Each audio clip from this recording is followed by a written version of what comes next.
இடைத்தேர்தலுக்காக வெறியோடு காத்திருக்கிறேன் என்று நாம் தமிழர் கட்சியின் ஒருங்கிணைப்பாளர் சீமான் சூளுரைத்துள்ளார். கட்சியின் நிகழ்ச்சியில் பங்கேற்று பேசிய அவர், படத்தில் வராத ஜோசப் என்ற பெயர் முதலமைச்சர் ஆன பிறகு வருவது ஏன் என்று கேள்வி எழுப்பினார். சட்டமன்றத்திலிருந்து அங்கே எழுப்பியிருப்பேன், இப்ப இல்ல. இந்த அரங்கத்தில் இத்தனை ஆயிரம் மக்களுக்கு இடையில எழுப்புறேன், என் தம்பி தங்கைகளுக்கு இடையில. பெரம்பூர்ல ஏன் நின்றீர்கள்? ஏன் நின்றீர்கள்? நீங்க சொல்றீங்களா இல்ல உங்க கட்சிக்காரன் சொல்லுவார், நான் சொல்லுவார்? இத்தனை தொகுதி இருக்கும் போது திருச்சி கிழக்கை தேடி போய் ஏன் நின்றீர்கள்? பெரம்பூரில் மதம், திருச்சி கிழக்கில் சாதியும் மதம். நீங்க என்ன பேசுறீங்க? சாதியை ஒழித்து விட்டேன். உங்களை ஒழிக்காம எப்படி சாதி மதத்தை ஒழிக்க முடியும்?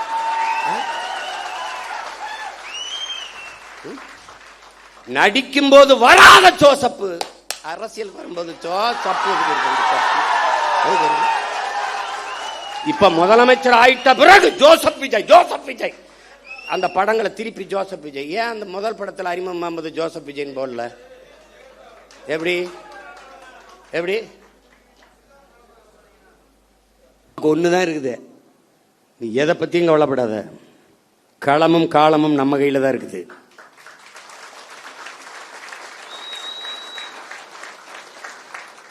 ஜோசப் விஜய் இல்ல, ஜோசப் ஸ்டாலின் சொல்றாப்ல. என்ன சொல்றாப்ல? ஸ்டாலின் அந்த ஸ்டாலின் நினைச்சுக்கிருவ, ஜோசப்னா அவரை நினைச்சுப்ப. ரஷ்ய அதிபர் ஜோசப் ஸ்டாலின் சொல்றாப்ல. எப்படி சொல்றாப்ல? வெல்ல முடியாத படை என்ற ஒன்றே உலக வரலாற்றில் இருந்ததில்லைங்கிறான். இதெல்லாம் அவ்வளவு பெரிய படை இல்ல, இதெல்லாம் ஒரு பம்பரம். சுத்தணும்னு வேகமா சுத்தும், எங்க ஆணி இருக்குன்னே தெரியாது. திடீர்னு கிருகிருன்னு அங்கே போய் டொப்புன்னு விடும். அப்ப நம்ம என்ன பண்ணணும்? ஆக்கரோடு அப்படி நிக்கணும். அப்ப மண்டை சுத்தி அப்படி விழுகும் போது ஒற்றே போடா போட்டு ரெண்டா பொழக்கணும்.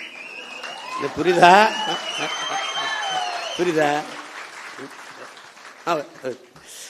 இருக்குப்ப இடைத்தேர்தலை எப்ப வைப்பாங்கன்னு நானும் வெறியோட தான் இருக்கேன். அவர் வெறி கொலை வெறி கொலை வெறி இருக்கு. ஆமா, எல்லாம் ஒரு தடவை ஜிம்முக்கு போறதுக்கே தினம் மாலை காலை இரு வேலைங்க.